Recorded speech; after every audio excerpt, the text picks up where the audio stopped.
Hi everyone, welcome to JoJo's Corner. This is my week 2 wrap up for my Read Through the Bible 2013. This week we covered a lot of topics, a lot of people, a lot of places in our reading, and I will link below, of course, the plan that I'm using in case you like to follow along or if you want to know what exactly verses I'm going to be talking about in this video. This week we read from Genesis 25 to Genesis 39. And as last week, we dabbled just a little bit in 1 Chronicles. Sadly, this week we lost a few characters or people along the way. And we also met a lot of other interesting people in this week's reading. Some of the main points that we talked about this week were Jacob and Esau. And you know, that whole thing where they have this rivalry and Jacob essentially tricks Esau into selling him his birthright for a bowl of stew. So then his mom just decides to send him off to live with her brother where he can meet and marry someone, and he does meet and marry someone, and that would be Rachel. Over the course of the story, we see how Jacob has a few family issues with some of Rachel's side of the family. But this isn't his first time dealing with this problem. Because if you remember back to last week, he and his brother have been separated for all this time over, once again, lies and deceit. But finally this week we got to see Jacob and Esau make peace with one another. And that was really good. That was really refreshing and just good to see that reconciliation take place. But that doesn't last very long because Jacob's own sons bring up some more family drama.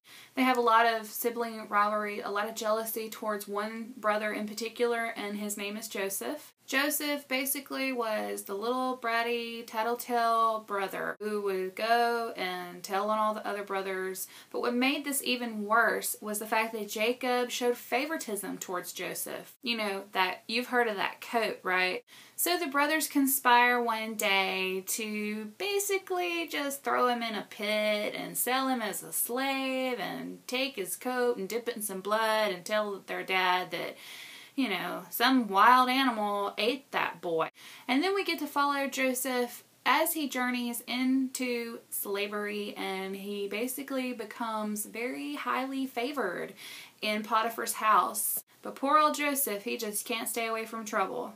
Because next thing you know, Potiphar's wife is there trying to seduce him. And when she tells a lie on him, she says he tried to seduce her, and Potiphar just throws him in jail. And that's pretty much where our reading for the week stops.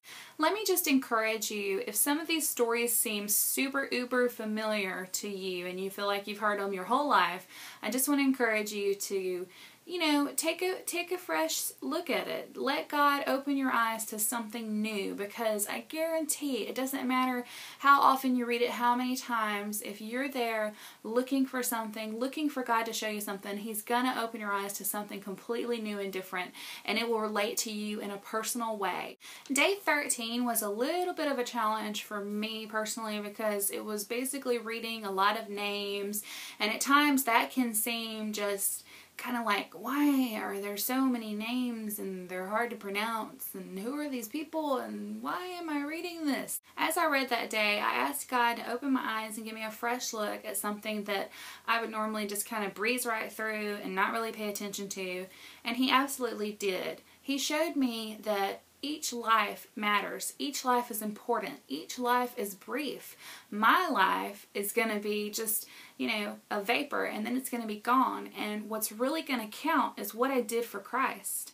God has placed me at this exact place in this exact period of time for a purpose, His purpose, and I can choose to find out what that purpose is and to follow God's will. So that's it, guys. That's just a little tidbit, a little peek into what I read this week. I hope that you're still reading your Bible. I hope that you're getting a lot of insight and God is speaking to you in new and fantastic ways. So let me know what you're reading. Let me know what you learned this week. I would love to hear. And from JoJo's Corner, happy Bible reading. Bye, everybody.